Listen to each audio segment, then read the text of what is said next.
Here we is. This is part two. I had to break these joints down into 10-minute segments. But anyway, picking up from where I left off, just think about interest.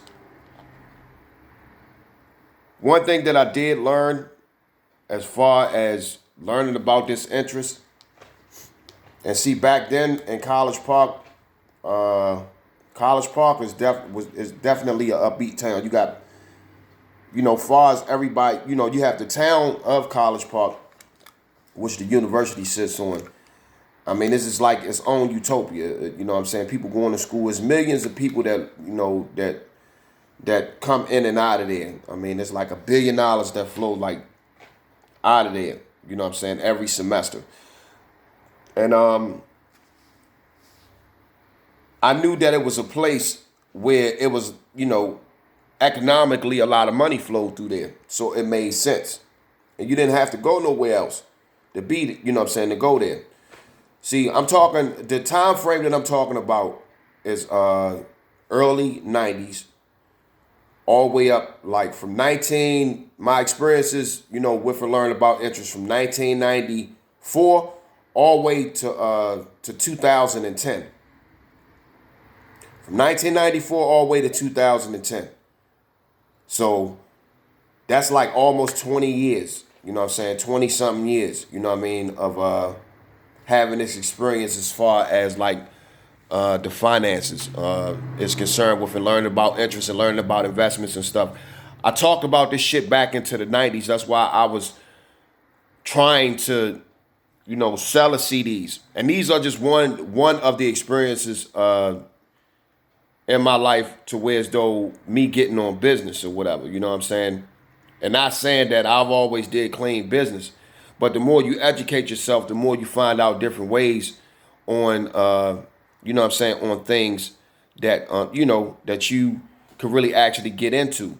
And I'm going to tell you, I made more money off of food and music than I did, well, let me stop. Yeah, I made more money off of food and music than I did with any other job. But the third run up on top of that was food, music, electrical engineering, and yeah, that's it.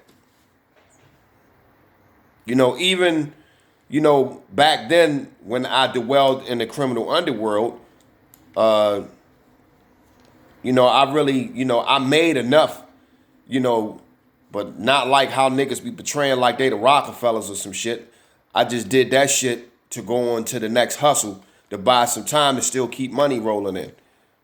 You know what I'm saying? And I did a lot of bodyguarding more than I did selling for real, for real. I did a lot of missions, you know what I'm saying? Like making sure niggas was right while we was out there in the, in the streets and shit. Strapped up and packed up, you know what I'm saying? But this was the early days. See, we talk about, 91, 92, 93, 94, 95, you know what I'm saying? Like my career ended in that shit like 1995, 96. That's when I, had came up. I was a young motherfucker up off the porch, with my journey with and learning about interest, as a black man. And I'm speaking from my point of view because we did not have all the resources, to find out about this shit. It's only but then when I got to College Park, like I said, when you're around other cultures where certain shit like this is, the information is obtainable. I'm at one of the top universities, third in the world. So of course, I did a lot of reading, I did a lot of studying, I used a lot of the resources around there. Plus, I also was a state worker, I worked for the university. So a lot of things that they had, I used. I saw the advantages. We don't die, we improvise. You see the advantages. And I made that a HQ. And I made that a place where you can make money or whatever. So with my ideas, I helped, me and my partners, we helped form a lot of different systems on how we can survive and how we looked out for each other. But the whole time, as far as interest, I used to go up to the Stamp Steel Union and I would see like different representatives from banks out there, that would be out there, giving you free hats and frisbees and shit for this credit card. And like I said, I looked at it as being harmless back then. I looked at it as being harmless or whatever. But like I said, people would sign up for them joints or whatever, and I would always see this interest. I would always see this APR annual year. You know how they say when you look at something, you got to read the fine print. Well, reading is definitely fundamental, because there was so many people who I know that was in debt when they graduated. When they graduated from college, they was in debt. Them first fucking 101 paychecks was going to whoever you owed that money to. So if we could have, you know what's so funny? If they could have took that money that they spent all that interest on, right? They could have definitely started a business right after they got out of college. Right after they got out of college. Right after. But rolling on. After all that was said and done and I went through my debt and everything like that, let me explain something to you, what I did as far as a technique. I was $100,000 in the hole. So I had to calculate how I was going to get out of the hole. I was already sitting on about $65,000, but I had to live off that money, right? At that time, I wasn't working, because my job got compromised, et cetera, et cetera. There's a whole bunch of shit going on. I still had to take care of my daughter. I still had to pay bills and shit like that. So the $65,000, I had boxed that shit down to living off of $10,000 a year. So I broke that shit down with paying myself out of the money that I saved.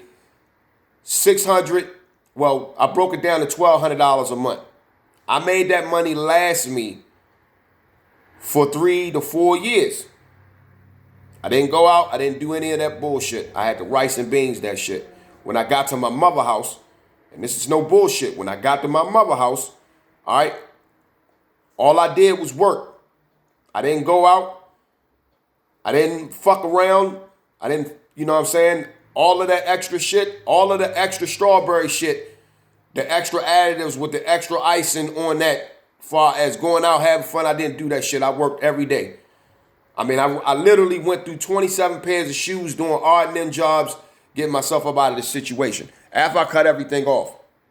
Now, at about $15,000 a year, I threw the kitchen sink at that shit. All right, so I say within maybe a 5-year period, I cleaned that whole shit up. Because between 15 and 20,000, I just kept fucking paying shit off and paying shit off and paying shit off, and I got that shit up out of the way. Or whatever, you know what I'm saying? Like I set a certain amount, I kind of like slow paced that shit. I saw how much interest it was. I had to make all the necessary phone calls and let these people know, what my stance was and what I could pay them. And, not to, what I'm saying? I negotiated my way. And I didn't use no financial system to negotiate for me. I negotiated for them and told them my situation. From that, I had to write letters to let them know that this is what I could afford to pay. This is what I could afford to pay. So I went on ahead and I did that. So when I got everything down to solid numbers, they forgave me for that. My credit report, I really don't care about it or whatever. And that's because I know other shit. You know what I'm saying? I know how to buy and purchase other shit without even having to deal with that. But I will say this. By me actually doing that, I paid everybody off.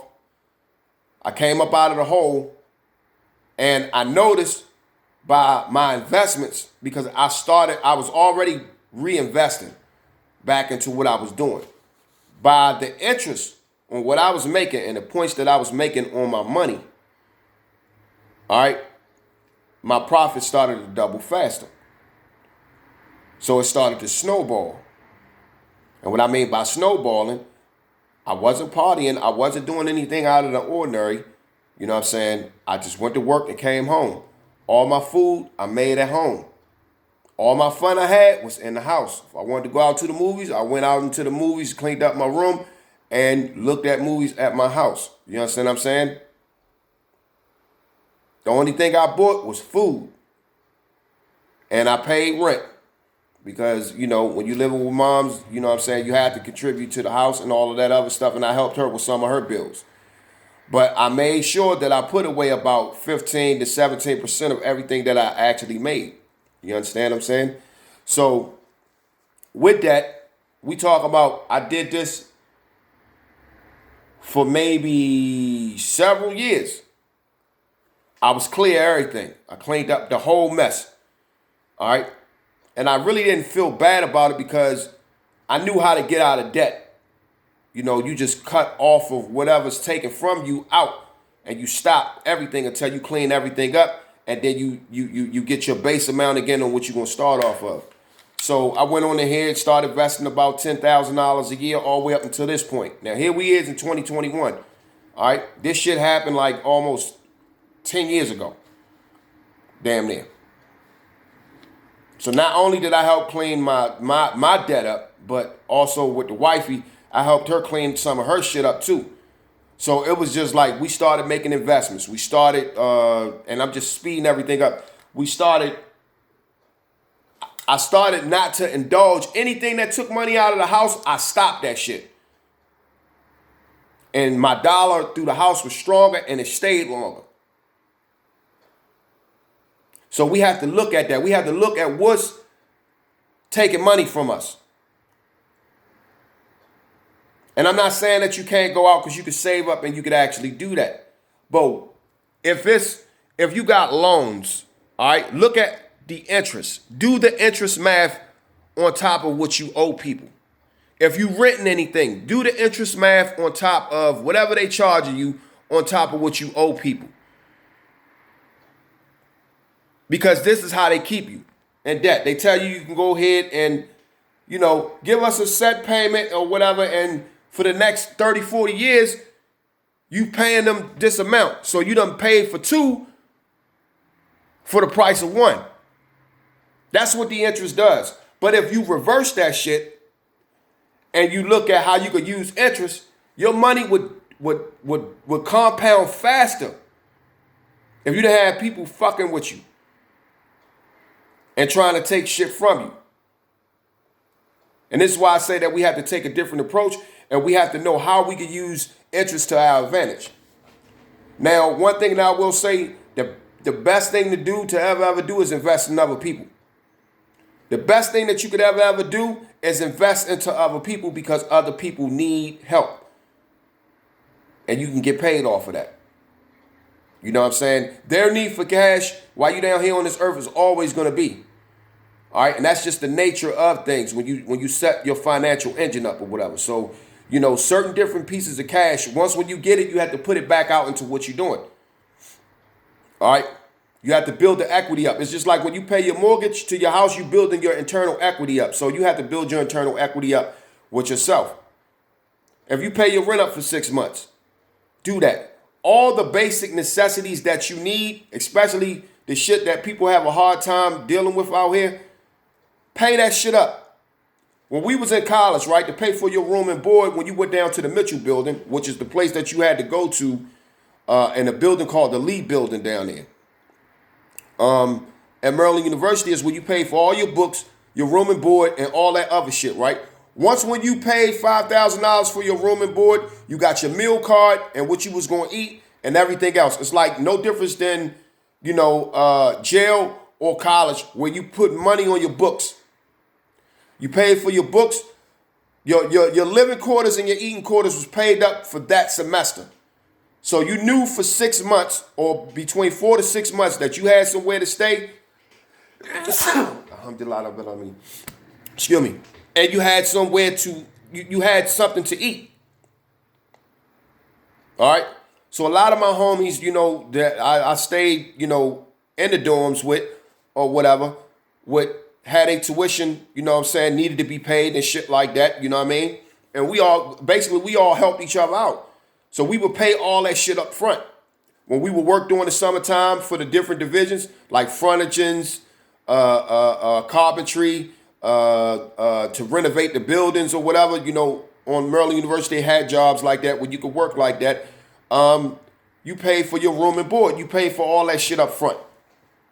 So this is what I'm talking about, by not allowing interest to accumulate on you where it doesn't work for you, where where you could where not where it doesn't work for you, but where it's not breaking you down and not working for you, where you could turn it around and make it work for you. So you could pay all your bills up. You could take a whole year and pay all your bills up. And then for the next 3 years, that money been rolled over. Mark my words. If you spend $600 something on food and that food lasts you 3 months, right? You still had $1,200, between $1,200 to $2,000 in food that you don't have to buy for the next 90 days. Especially if you don't eat out. So technically it pays for itself. And that's money that you haven't even made yet that you already done saved. And that's what they mean by saving and by interest earning. So that potential money that you would have actually paid, you could actually put that into something else that's making you money. So it's all about flipping. Interest and compounding. Those are the two key sets that need to be understood, and that can actually save you a lot of trouble. But this is also the reason why here in these United States of America that a lot of people are in debt, and that a lot of people are in debt to their houses. A lot of people are in debt to these credit card companies, and a lot of people are in debt to these motherfucking furniture companies and these companies that flaunt around charging you interest on loans and shit like that, especially school loans. All right, this is part 2. Get into part 3.